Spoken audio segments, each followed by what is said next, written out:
Bonjour, on a l'énorme plaisir d'avoir avec nous aujourd'hui le professeur Atul Pathak. On est au congrès ESC 2023 à Amsterdam. Bonjour professeur Pathak. Bonjour Alexandro. Alors, est-ce que vous pouvez nous expliquer un peu quelles sont les nouveautés dans l'hypertension artérielle? Alors dans l'hypertension artérielle, il y a d'abord la présentation des nouvelles recommandations de l'ESC, présentées à l'ESC, recommandations publiées il y a quelques semaines, qui, je dirais, peuvent être simplifiées en quelques points. Premièrement, le seuil diagnostic de l'hypertension artérielle n'a pas changé, 140-90 en consultation, à la différence des recommandations américaines. Deuxièmement, l'objectif thérapeutique, c'est au moins en dessous de 14,8, idéalement en dessous de 13,8, jamais en dessous de 12,7. Troisièmement, la prise en charge de l'hypertension artérielle, c'est d'emblée une bithérapie qui associe un bloqueur du système réninien, un inhibiteur calcique ou un diurétique. Ça permet de contrôler déjà 60% des malades. Et si ça ne suffit pas, on associe les trois. Et avec ça, on contrôle 90% des malades. Il reste 5 à 10% des patients qu'on va appeler hypertendus, résistants.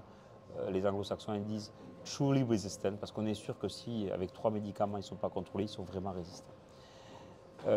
Autre information vraiment, je dirais, innovante, c'est le retour en force des bêta-bloquants dans ces recommandations, qu'on avait un petit peu délaissé. Mais tous les bêta-bloquants ne se valent pas.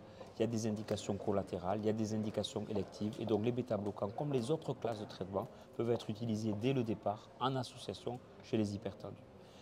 Enfin, peut-être une information technique, parce que je sais que vous aimez bien les appareils de mesure et toute la technologie en rythmologie, entre autres, mais dans d'autres disciplines aussi.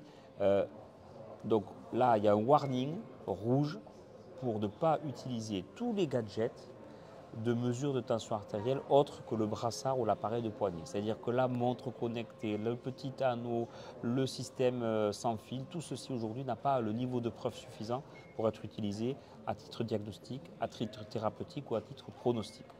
Et enfin, dernier point, c'est le retour de la dénervation rénale qui maintenant a été adoubé d'un classe 2B, peut être utilisé selon les recommandations européennes chez tous les hypertendus non contrôlés, qu'ils soient ou non traités, c'est-à-dire que même quelqu'un qui est intolérant au traitement, qui n'a pas de médicaments, on peut lui proposer la dénervation rénale, qu'il soit non contrôlé avec 1, 2 ou 3 médicaments, ou qu'il soit non contrôlé et dit résistant. Autrement dit, finalement, tout hypertendu non contrôlé, si sa fonction rénale est normale, pourrait bénéficier de la dénervation rénale. Ça, c'est un peu, je dirais, le socle des recommandations. Et puis après, il y a eu des nouveautés.